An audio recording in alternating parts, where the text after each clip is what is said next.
Olá, pessoal, boa tarde. Boa tarde aí no Brasil, boa noite para quem estiver fora. Um bom domingo para vocês, a paz do Senhor esteja com vocês. E hoje nós vamos dar seguimento ao capítulo 8, tá? Tem parábola, tem milagre, tem várias coisas bem bacanas. E vamos orar então? Senhor, eu te peço que nos proteja neste momento. Eu te agradeço pela tua palavra, por quem tu és, por ter enviado o teu filho para morrer por nós, pelos nossos pecados, para lavar os nossos pecados e nos reconciliar contigo. Eu te agradeço, Pai, por essa bênção, por esse presente da vida eterna e da nossa vida diária aqui também. Todo dia que tu nos acorda, que tu prepara o nosso dia, nos dê a alegria de vivê-lo e de dar graças e de espalhar a tua palavra. Que hoje nós leremos a parábola do semeador. Senhor, transforme os nossos corações em terreno fértil. Transforme a nossa boca num instrumento para semear a tua palavra. Nos dê essa coragem, nos dê a tua proteção sempre. E eu te agradeço ponho este momento de leitura e de estudo nas tuas mãos. Em nome de Jesus que eu oro e acredito. Amém. Então vamos lá? Lembra que ontem, a última passagem que nós lemos, Jesus estava visitando Simão, o fariseu, e aquela moça pecadora lavou os pés dele com as suas lágrimas, enxugou com seus cabelos, derramou perfume sobre os pés de Jesus. Né? Essa foi a última passagem do capítulo 7. Então vamos começar com o capítulo 8, as mulheres que acompanhavam Jesus. Algum tempo depois, Jesus saiu e viajou por cidades e povoados, anunciando a boa notícia do reino de Deus. Os 12 discípulos foram com ele, e também algumas mulheres, que haviam sido livradas de espíritos maus e curadas de doenças. Eram Maria, chamada Madalena, de quem tinham sido expulsos 7 demônios, Joana, mulher de Cusa, que era alto funcionário do governo de Herodes, Susana e muitas outras mulheres que com seus próprios recursos ajudavam Jesus e os seus discípulos. Aqui parece uma passagem assim, tá só listando quem estava acompanhando Jesus, né? Mas não é só isso, gente. Né? É muito importante isso assim de que as mulheres estavam acompanhando. Naquela época, as mulheres que iam no templo, né, elas deveriam ficar quietas e aprender em casa com seus maridos. Né? Depois vão no templo, são feitas as leituras, tem os ensinamentos. Se elas têm qualquer dúvida, qualquer coisa, não era para perguntar lá, era para aprender em casa com os seus maridos. E se a gente pegar também quando Jesus visita Marta e Maria, e a Maria escolhe ficar com Jesus, né, ouvindo o que ele está ensinando, e a Marta está enlouquecida, preparando um monte de coisas, diz, Jesus, manda ela para cá para me ajudar. Né? Jesus diz, não, ela vai ficar aqui, ela escolheu a melhor porção. Né? Jesus está mostrando que ele não faz diferença entre homens e mulheres, e a Maria pode ficar ali para escutar e aprender da fonte direta, né? E assim as mulheres que acompanhavam Jesus, né? Eles estavam mostrando que essa diferença não existia mais. Quando o reino de Deus chegou com Jesus, né? Como que Deus criou Adão e Eva lá no paraíso? Antes deles comerem a maçã. Ele os criou iguais.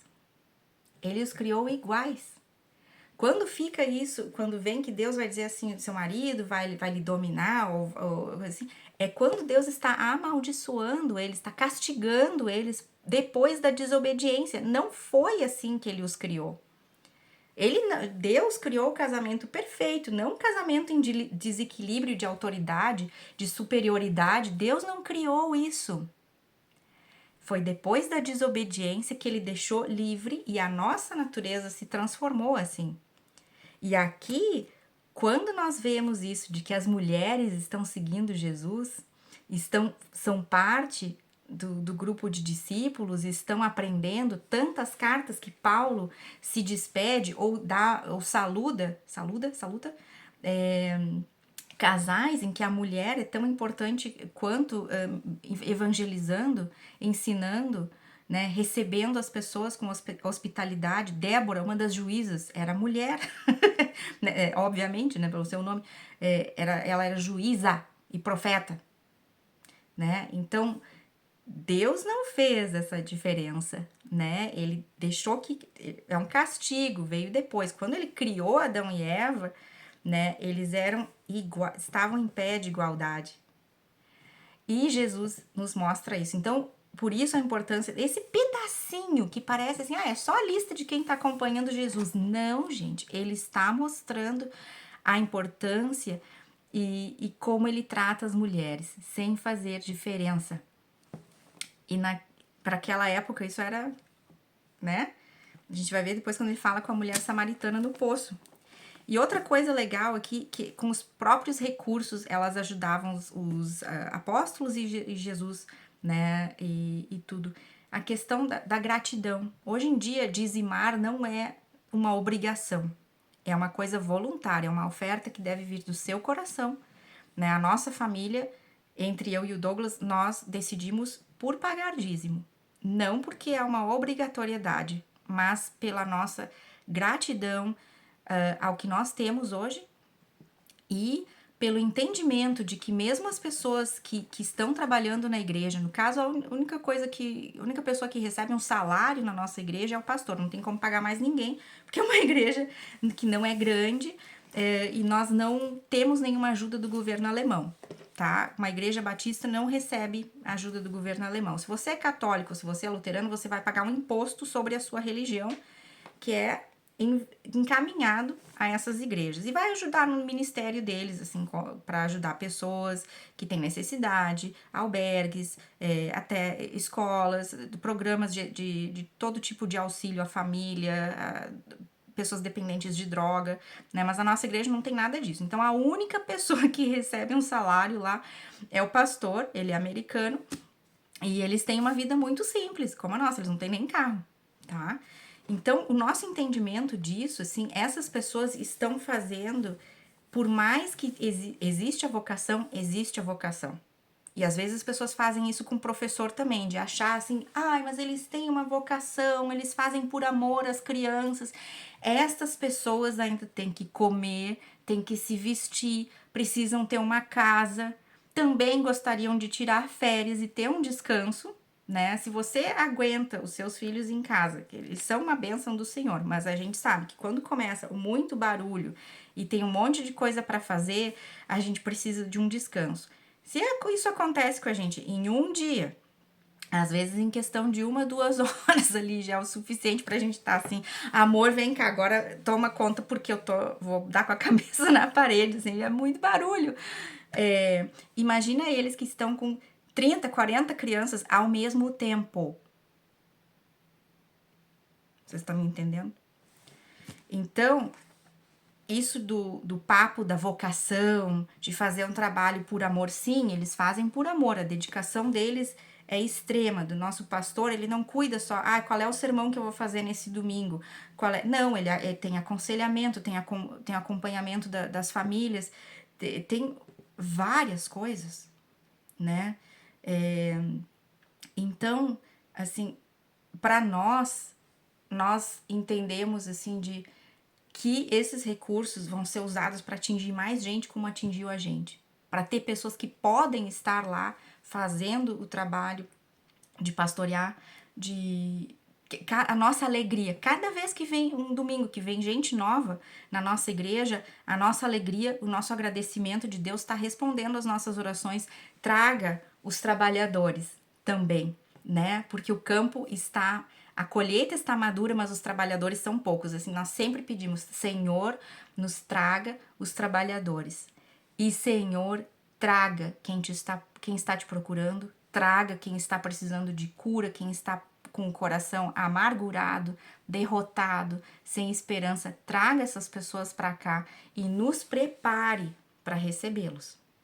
Nos prepare para recebê-los bem, com compaixão, com entendimento. Isso requer treinamento também, não é só assim, hoje eu vou ser boazinha. Não, isso também requer treinamento, né, de saber escutar.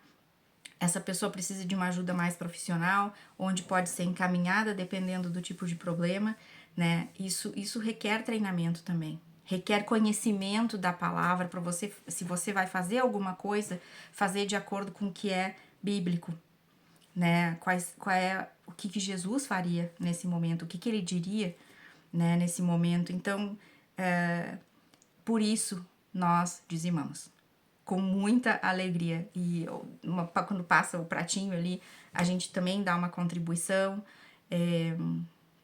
Por isso. E essas mulheres, eu acredito que elas entendiam isso, né? De tanto que Jesus fazia, e fez só por elas, mas também não fez só por elas, mas também por outras pessoas, assim, de dizer, isso não pode parar.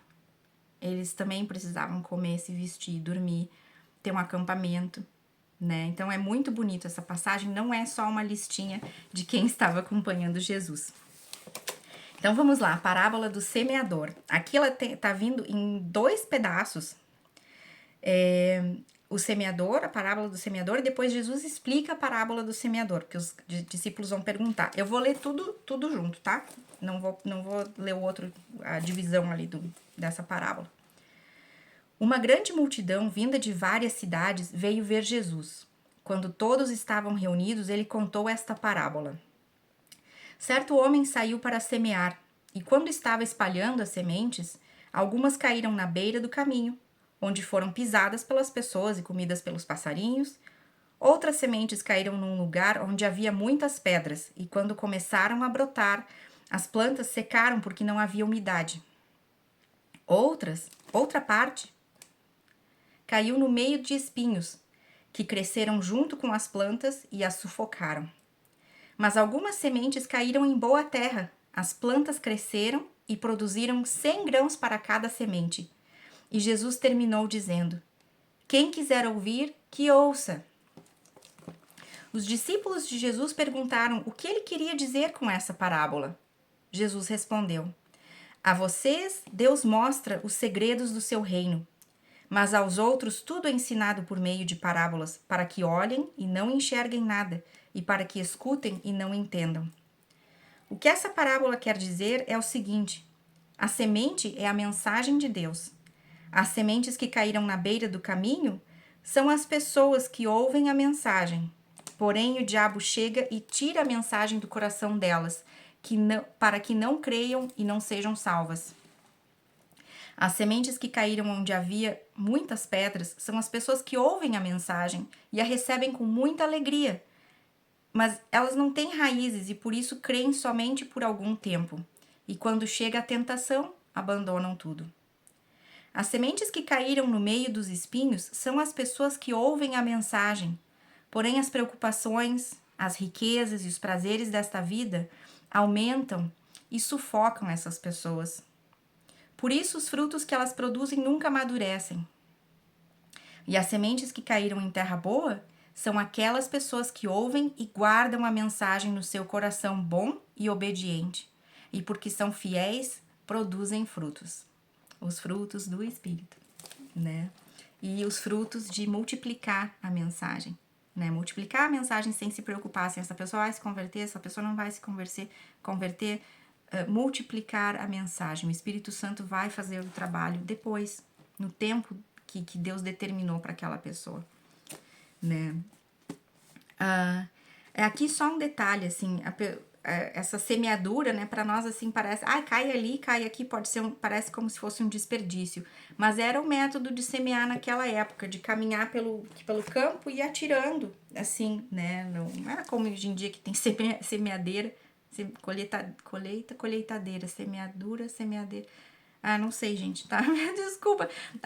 Não é como, assim, tem tratores que fazem a semeadura, né? Lá era primitiva a coisa, né? Então, eles jogavam a semente, assim, realmente, para ter o mais chance possível de que elas brotassem e tudo, mas algumas iam cair nesse terreno infértil. E assim é conosco, é a mensagem de Deus conosco, né? Que coração a mensagem de Deus está encontrando? É um coração muito endurecido, é um coração muito independente, muito orgulhoso, muito egoísta, né? Ou é um coração que até tem bondade, assim, mas é um coração muito sufocado, muito apreensivo, muito amedrontado, com muita ansiedade, muitas pressões, né? E de a pessoa não ter aquela esperança de que existe uma pessoa que se preocupa comigo, existe um Deus que se preocupa comigo e cuida de mim, existe um Deus que, assim como para José, tudo que os irmãos dele planejaram para o mal, Deus transformou para o bem. Por isso que essas pessoas têm que conhecer, têm que ouvir e, acima de tudo, têm que ver na nossa vida, né? Então, isso é uma oração, assim, que eu sempre faço, assim, né?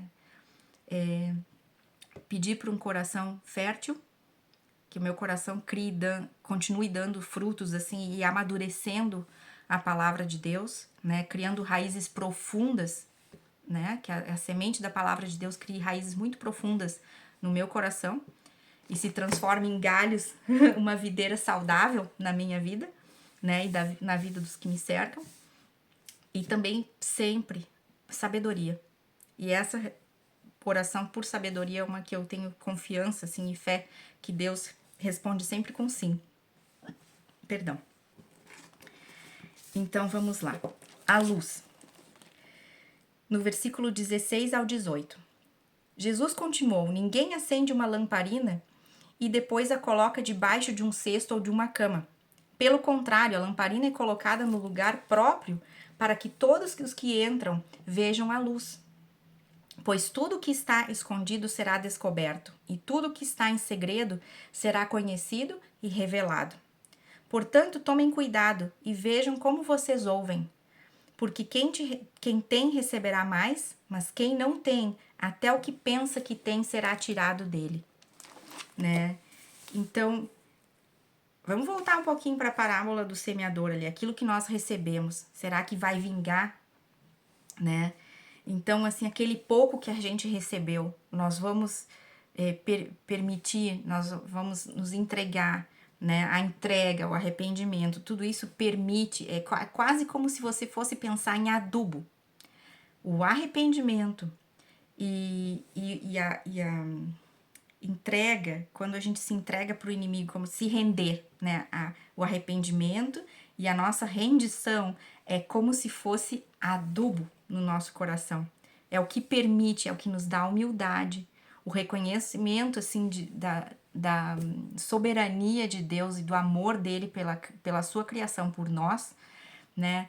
Que nos abre o nosso coração para ser esse terreno fértil. Se é um coração duro, orgulhoso, tudo que eu faço, tudo que eu tenho, fui eu que fiz, porque eu consegui, porque não sei o que, não vai. Então, o que você tem ali, que você acha que tem, até aquilo ali, chega uma hora que vai desmoronar, pode ser tirado, pode, né? Nós, como humanos, assim, temos muitas limitações para sustentar tudo, assim, só na nossa força. Então, isso é uma das coisas.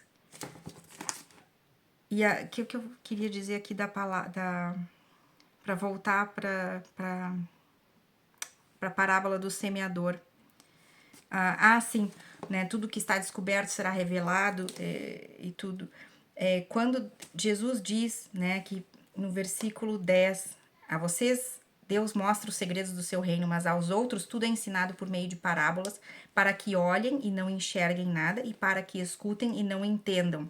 Isso Jesus não é para todo mundo, porque senão não teria o fundamento você falar uma mensagem que não é para ninguém entender. Não, isso é para as pessoas que não têm aquela fé, não têm fé genuína, ou estão procurando Jesus só por causa dos seus milagres, né? Tipo, aqueles que têm fé, que os seus olhos serão abertos.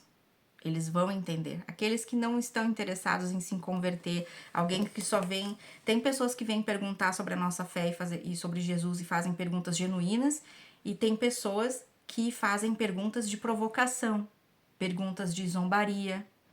A esses não é dado a enxergar. Por isso que é falado em palavras. Por isso, tá bom? A mãe e os irmãos de Jesus. Do versículo 19 ao 21. A mãe e os irmãos de Jesus vieram até o lugar onde ele estava, mas por causa da multidão não conseguiam chegar perto dele. Então alguém disse: a sua mãe e os seus irmãos estão lá fora e querem falar com o Senhor. Mas Jesus disse a todos: minha mãe e meus irmãos são aqueles que ouvem a mensagem de Deus e a praticam. Né? Que fazem a vontade de Deus, seguem a vontade de Deus, são submissos à vontade de Deus, né? Então, Às vezes as perguntas me falam, por que você não fala com a sua mãe? Por que você não fala com o seu tio? Coisas, né?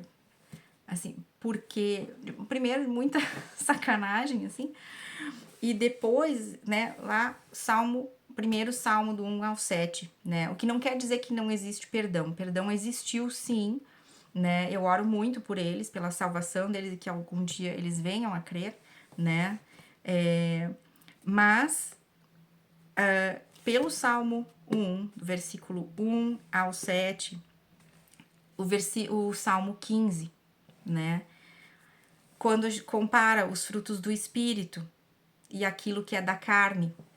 E quando Jesus diz isso, a minha mãe e os meus irmãos são aqueles que ouvem a mensagem de Deus e a praticam, as pessoas têm a sua escolha, né? E eles não escolhem praticar, nem ouvir, né? Nem ouvir, assim. Então, Jesus está mostrando a supremacia, que supera, né, a nossa irmandade, a nossa fraternidade, assim, em Cristo, né, e Deus provê, assim, eu tive muitas famílias emprestadas, muito pai e mãe de amigo do meu time da natação, assim, da faculdade, tudo, eu tive muita mãe e pai emprestado, muitos irmãos, assim, emprestado, Deus estava me mostrando, eu tiro, mas eu não deixo faltar alguma coisa, eu tô tirando do seu caminho por uma razão importante, né, e de ver isso aqui, né? Então, eu sinto culpa? Não, eu não sinto culpa. Por quê? Porque as pessoas têm o seu livre-arbítrio e elas mostram na sua vida, nas suas atitudes, em tudo, da onde que tá vindo a motivação delas, o que tá inspirando aquilo ali, quais são os frutos que elas estão dando, né? Mas principalmente isso, obedecer a palavra de Deus, né? As pessoas fazem a sua escolha. A minha escolha é seguir o caminho de Deus, né? Então eu tenho que tomar cuidado com quem eu estou andando junto. Quem José perdoou seus irmãos e tudo, mas eles não vieram morar na casa dele, eles foram morar numa outra região designada lá no Egito para os israelitas, né? Jesus manda os seus discípulos de 2 a 2 e explica, quando vocês ficarem numa cidade que não quiserem ouvir a mensagem de Deus, vocês vão embora, mas batam até o pó da sandália de vocês. Jesus não perde tempo com todo, ficar lá martelando em alguém que tá. Eu não acredito em Deus, eu sou ateu e coisa assim, né? Você ficar lá martelando. Ouviu uma vez, o Espírito Santo se encarrega. Tem outras pessoas para você ir pregar, para você ir falar, para você o tempo da sua vida, pessoas para você amar na sua vida, né? Do que gente que está imbuída, né? De fazer o mal para você, né? Então, vamos lá. Jesus acalma uma tempestade. Do versículo 22 ao 25. Certo dia, Jesus subiu num barco com os seus discípulos e disse: Vamos para o outro lado do lago. Então eles partiram. Enquanto estavam atravessando o lago, Jesus dormiu. Um vento muito forte começou a soprar sobre o lago e o barco foi ficando cheio de água, de modo em que todos estavam em perigo. Aí os discípulos chegaram perto de Jesus e o acordaram, dizendo: Mestre, mestre, nós vamos morrer. Jesus se levantou e deu uma ordem ao vento e à tempestade. Eles pararam e tudo ficou calmo. Então ele disse aos discípulos: Por acaso vocês não têm fé? Mas eles estavam admirados e com medo e diziam uns aos outros: Que homem é este? Ele manda até no vento e nas ondas e eles obedecem. Aqui pra gente entender, né, o lago que tá falando é o Mar da Galileia, tá? E eu fui olhar nas notas da minha outra Bíblia, da nova versão internacional, e tava explicando, né, até hoje, essa região ela tem muitos ventos e quando dá tempestade lá, pode ter ondas de até 6 metros. Eu fiquei assim, o quê? Gente, isso aqui é onda do Havaí, né? Então, hoje eu entendo, assim, eu entendi por que eles estavam realmente apavorados, né? E com medo de morrer, assim. Então, foi pouca coisa que Jesus acalmou, não foi um ventinho, não foi ondinha ali, coisa. Não, é um lugar onde, se tiver uma tempestade, pode ter ondas de até 6 metros. Por isso, a admiração dos discípulos e o medo deles, né? Era uma coisa monstruosa, tá? Então, vamos seguindo. Jesus cura um homem dominado por demônios. lá do versículo 26 e em diante. Jesus e os discípulos chegaram à região de Gerasa, no lado leste do lago da Galileia. Assim que Jesus saiu do barco, um homem daquela cidade foi encontrar-se com ele. Esse homem estava dominado por demônios. Fazia muito tempo que ele andava sem roupas e não morava numa casa, mas vivia nos túmulos do cemitério. Quando viu Jesus, o homem deu um grito, caiu no chão diante dele e disse bem alto: Jesus, filho do Deus Altíssimo, o que o Senhor quer de mim? Por favor, não me castigue. Ele disse isso porque Jesus havia mandado o espírito mau sair dele. Esse espírito o havia agarrado muitas vezes. As pessoas chegaram até a amarrar os pés e as mãos do homem com correntes de ferro. Mas ele as quebrava e o demônio o levava para o deserto. Jesus perguntou a ele: Como é que você se chama? O meu nome é Multidão, respondeu ele. Ele disse isso porque muitos demônios tinham entrado nele. Aí os demônios começaram a pedir com insistência a Jesus que não os mandassem para o abismo. Muitos porcos estavam comendo num morro ali perto. Os demônios pediram com insistência a Jesus que os deixasse entrar nos porcos e ele deixou. Então eles saíram do homem e entraram nos porcos que se atiraram morro abaixo para dentro do lago e se afogaram. Quando os homens que estavam tomando conta dos porcos viram o que havia acontecido, fugiram e espalharam a notícia na cidade e nos seus arredores. Muita gente foi ver o que havia acontecido. Quando chegaram perto de Jesus, viram o homem de quem haviam saído os demônios. E ficaram assustados porque ele estava sentado aos pés de Jesus, vestido e no seu perfeito juízo. Os que haviam visto tudo contaram ao povo como o homem tinha sido curado. Aí toda a gente da região de Gerasa ficou com muito medo e pediu que Jesus saísse da terra deles. Então Jesus subiu no barco e foi embora. E o homem de quem os demônios tinham saído implorou a Jesus: Mas me deixe ir com o Senhor. Mas Jesus o mandou embora, dizendo: Volte para casa e conte o que Deus fez por você. Então o homem foi pela cidade, contando o que Jesus tinha feito por ele. Então, gente, né? Os demônios reconhecem Jesus, né? E aqui só uma nota, quando Jesus pergunta como se chama, aqui nessa tradução está multidão, em algumas traduções está legião, né? E legião é a parte maior, assim, se referia à parte maior do exército romano, que podia ter de 3.000 a 6.000 soldados.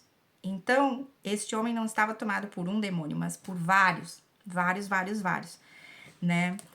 E passou muito tempo já nisso. E quando essa pessoa pede para ir com Jesus e Jesus diz: não, volte para sua casa e fale o que Deus fez por você. Essa região é uma região de gentios, tá? Por isso que eles criavam porcos. Uma região somente assim de judeus, assim, eles não criariam porcos. Pela lei de Moisés, o porco é um animal impuro. Então, mas os gentios não tinham isso, né? E quando ele diz assim, volta e fale o que Deus fez por você, já está mostrando Jesus quer também que os gentios conheçam o evangelho, conheçam o seu plano de salvação, o que ele vai fazer pelas pessoas, né? Para os gentios também, que já foi anunciado em profecia, né? A profecia de Simeão lá, quando ele pega Jesus no colo, que Jesus é bebezinho, ele foi apresentado no templo, né? Então aqui se concretiza isso, assim, de mostrar Jesus está mandando pessoas, está criando testemunhos, está curando, né? Também em regiões gentias. E a gente pode ver, assim, né? O que os demônios, assim, reconheciam Jesus, tinham medo dele, não nos atire no abismo, né? O abismo tá em Apocalipse, tem um outro lugar. É um lugar designado onde os demônios, o diabo vão ser punidos. Então, os demônios não querem ir para lá porque eles sabem o quão ruim. E hoje nós vemos tantas pessoas assim tirando uma onda, né, com o inferno, a quantidade de coisas assim, até na música, em filmes, séries, coisas de entretenimento assim que quase assim elevam né? O diabo e coisa satânica e coisas... séries de psicopatas, assim, mas que são justiceiros, tipo Dexter. Aí as pessoas acham o máximo, assim, eu devo ser tipo isso, porque eu não aguento tal coisa, né? Gente, isso é... Vou deixar só no suspiro, tá? Então, os demônios reconhecem quem Jesus é e imploram para não serem jogados onde é o lugar deles de punição. E, no entanto, tem pessoas assim que não se dão conta da gravidade de não querer sair de lá. Não querer sair de lá, não estender a sua mão para Jesus. Né? Isso é triste, assim.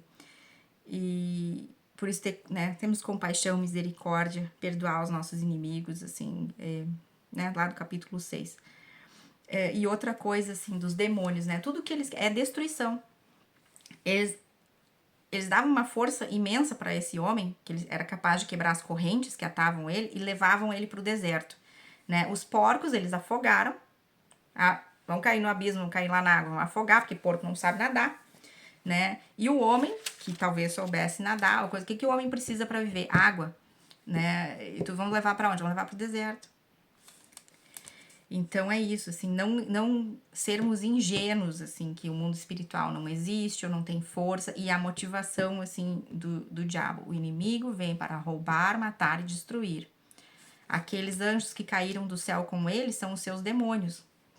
Então, não se iluda, não há misericórdia de ninguém, nem de criança. Cuide da sua família, cuide dos seus filhos também espiritualmente. Vamos lá. Jesus cura uma mulher e uma menina. Quando Jesus voltou para o lado oeste do lago, a multidão o recebeu com alegria, pois todos tinham ficado ali à espera dele. Então chegou um homem chamado Jairo, que era chefe da sinagoga daquele lugar. Ele se jogou aos pés de Jesus e pediu com insistência que fosse até sua casa, porque a sua filha única de 12 anos estava morrendo. Enquanto Jesus ia caminhando, a multidão o apertava de todos os lados. Nisto chegou uma mulher que fazia 12 anos que estava com uma hemorragia. Ela havia gastado com os médicos tudo o que tinha, mas ninguém havia conseguido curá-la. Ela foi por trás de Jesus e tocou na barra da capa dele. E logo o sangue parou de escorrer. Aí Jesus perguntou: quem foi que me tocou? Todos negaram. Então Pedro disse: mestre, todo o povo está rodeando o Senhor e o está apertando. Mas Jesus disse: alguém me tocou, pois eu senti que de mim saiu poder. Então a mulher, vendo que não podia mais ficar escondida, veio tremendo e se atirou aos pés de Jesus. E diante de todos, contou a Jesus por que tinha tocado nele e como havia sido curada na mesma hora. Aí Jesus disse: minha filha, você sarou porque teve fé. Vá em paz. Jesus ainda estava falando quando chegou da casa de Jairo um empregado que disse: seu Jairo, a menina já morreu. Não aborreça mais o mestre. Jesus ouviu isso e disse a Jairo: não tenha medo, tenha fé e ela ficará boa. Quando Jesus chegou à casa de Jairo, deixou que Pedro, João e Tiago entrassem com ele, além do pai e da mãe da menina, e mais ninguém. Todos os que estavam ali choravam e se lamentavam por causa da menina. Então Jesus disse: não chorem, a menina não morreu, ela está dormindo. Aí começaram a caçoar dele, porque sabiam que ela estava morta. Mas Jesus foi, pegou-a pela mão e disse bem alto: menina, levante-se. Ela tornou a viver e se levantou imediatamente. Aí Jesus mandou que dessem comida a ela. Os seus pais ficaram muito admirados, mas Jesus mandou que não contassem a ninguém o que havia acontecido. Né? Então, aqui 2 curas nessa história. Eu vou começar com a final, com a cura da filha de Jairo, né? Que Jesus diz que não contem a ninguém o que havia acontecido. As pessoas que estavam cercando a casa, que viram, sabiam que a menina estava morta. Então, eles não precisavam contar a ninguém. A vida da menina, essa menina perambulando, brincando por todo lado, era o testemunho suficiente de que ali havia sido feito um milagre de ressurreição, né? Já na história do homem que estava endemoniado, e Jesus diz: vá e conte, né? Era aquela região de gentios. Então, que o testemunho da cura dele, o que aconteceu com ele, o fato dele estar são, né, ter sanidade de novo, sanidade mental, não só física, era testemunho, era prova do que Deus estava fazendo, né, e que curava as pessoas. E para os gentios saberem da boa nova. Quem foi que fez isso? Foi Jesus, né? E aqui onde era, né, Jairo, o administrador da sinagoga, né, era uma terra de judeus, não falem para ninguém, deixem a vida da menina circulando por aí, vai ser testemunho suficiente, mas também porque para que não se apressassem para não apressar a revelação de Jesus, o seu momento chegasse, assim, porque eles esperavam o rei dos judeus, né, o rei dos israelitas antes do tempo. E também porque muitos ainda tinham essa expectativa de uma figura política, militar, não de uma figura de um reino espiritual, né? E na cura da mulher que sangrava, né, por mais de 12 anos, ali quando Jesus pergunta quem me tocou, né? Naquela multidão, claro que ele sabe, quem é que vai saber, a não ser que a mulher se apresente, mas ele fez essa pergunta para que ela se apresentasse, porque era uma oportunidade das pessoas verem uma cura e principalmente quando Jesus ela explica como ela foi curada, que ela tocou a franjinha lá, as miçangas da túnica de Jesus, né? Ela tocou a franjinha lá, e ele diz: você foi curada pela sua fé, porque teve fé. Isso aí é fundamental, assim, Jesus está ressaltando, assim, o que te curou foi a fé, não foi o que você tocou, não foi porque tocou em mim, não foi porque tocou um pedaço na minha roupa. E isso é tão importante, gente, tão importante, assim, de não nos deixarmos enganar por venda de objetos. Vassoura ungida, vai limpar espíritos maus da sua casa, sabonete ungido, sei lá, coisa... culto de cura, culto de libertação, culto de espantar demônio, culto de prosperidade, culto de não sei o que. E às vezes, assim, ter essas coisas, assim, sabonete ungido, vassoura ungida, sei lá mais o que estão vendendo por aí. Essa passagem que Jesus mostra, o que te cura, o que te prospera, o que arruma a sua vida, tá? O que te dá força para enfrentar catástrofe na sua vida, é a sua fé em Jesus. Não são coisas, não é santinho, não é coisa abençoada pelo Papa, ou seja, não vassoura especial, óleo especial, é a sua fé, é a nossa fé. Isso que essa parábola, que essa história da cura desta mulher ressalta. Quando ela explicou como ela foi curada, eu toquei em Jesus, você foi curada pela sua fé. É isso. É a fé e não o que ela tocou. Tá bom, gente? Eu espero que... Eu adoro esse capítulo, eu gosto muito, muito, muito desse capítulo. E eu espero que vocês tenham um ótimo domingo. E vamos seguir a semana por aí. Estamos nos encaminhando então para o terceiro domingo de Advento. Semana que vem tá chegando a hora. E a gente já fez um terço do Evangelho de Lucas. Amanhã é o último capítulo em que ele ainda está nessa região da Galileia, o capítulo 9. E depois já começa quando ele está indo para Jerusalém. Tá bom? Eu desejo um ótimo domingo para vocês. Que a palavra de Deus continue falando, não só falando ao coração de vocês, mas ecoando por onde vocês estiverem, por onde vocês forem, na família de vocês, no trabalho, né? Que aquilo que vocês ouvem, que Deus transforme. O que, né, Deus nos criou, que quando a gente recebe Jesus, né, pra gente ser de novo, conseguir ser de novo, o homem, a mulher que Deus criou a gente para ser. Não que o mundo quer acabar, né? Por mais prazeres que ofereça, não é a mesma coisa. De jeito nenhum, não é a mesma coisa. Tá bom? Uma ótima semana para vocês. Deus abençoe todos vocês. Muito obrigada e até amanhã. Tchau, tchau.